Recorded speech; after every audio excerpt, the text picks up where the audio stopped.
Still Essendon a chance. Ryder lurking, Heppell lurking, kicked his first last week, gets the second of his brief career now. Dyson Heppell, what a statement he's made in his first season of league footy. Congratulations, Dyson. You reached a big milestone this week with your 150th game. How proud are you of that achievement? Yeah, look, I guess it snuck up on me relatively quickly, I think. Very proud to reach the 150, and I think all the same footy club is something that is pretty special too. Now, it's a good chance to look back at the start of your career. Do you remember much about your very first game?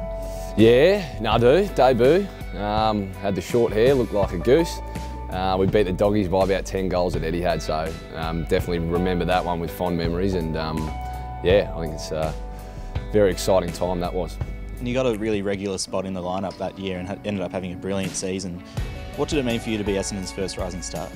Yeah, that was a huge honour. I'm very proud of that achievement, especially in the name of Ron Evans as well. So having that link to the footy club, and obviously we've had Pidge come through since, and I think that's fantastic to have a couple of rising stars at the club.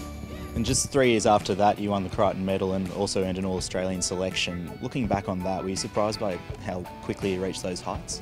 Oh, look, I think my development was a really smooth process from, I guess, coming from a half-back role in my first year, and having the play coming at you, and then developing more into a midfielder, under the guidance of Simon Goodwin, really, and learning a lot off, some other quality players in the side. So my progression was quite smooth, and then just trying to forge my way into the midfield, and I guess really cemented my spot from there. Yeah. And who are some of those players that you speak about that really helped you in that? Yeah, well, Job is super, obviously one of the stars of the comp, and but just like the work ethic of guys like Brent Stanton, watching the way he goes about it, was fantastic to have him around, and still got Mizey around, but he was a strong bull in there that that's the way you want to win your contested footy and things like that. So learnt plenty from them. Sadly, not long after that, your career was a bit interrupted. What kept you motivated during that really hard time?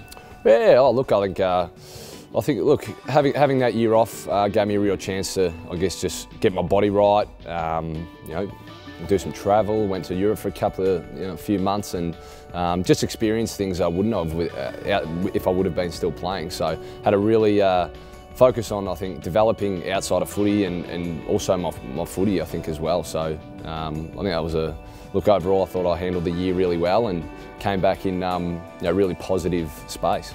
And upon that return, you were made captain. Tell us a bit about how that felt and how you found leading the team.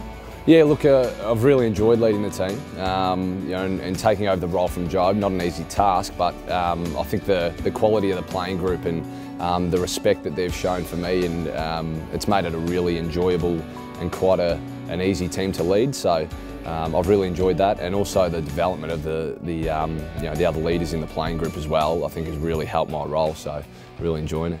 And in that time, the club's really made some great progress in the last couple of years, and the team is in a really good place now. Are there some moments or memories that stick out for you along your journey so far?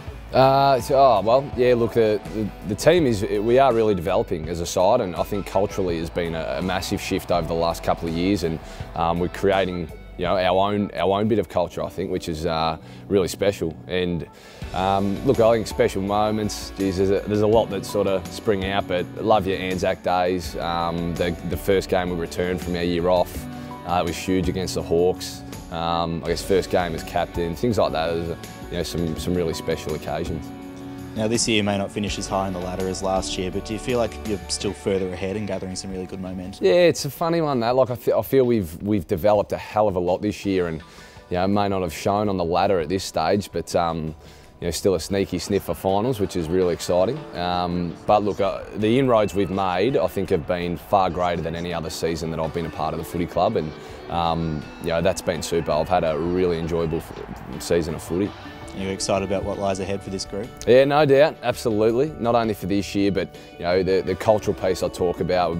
We're trying to create something that can last the next 15, 20 years, whatever it may be. So I think to try and be an integral part of that, along with the rest of the playing group here at the moment, something that we're really driving towards. Now, your milestone comes at a huge time for the club in a really massive match against the Tigers. Are you excited for the challenge? Yeah, no doubt. No, very big challenge. Obviously, you love putting yourself up against the best teams and the best players in the comp. So, I'm hoping they've got a fully fit list and we can give them a good crack at their best. So, Yeah, it's really exciting in my 150th too, so I'm really looking forward to Friday night. Donaldson and Woody goes again. Little handball comes out to Heppell.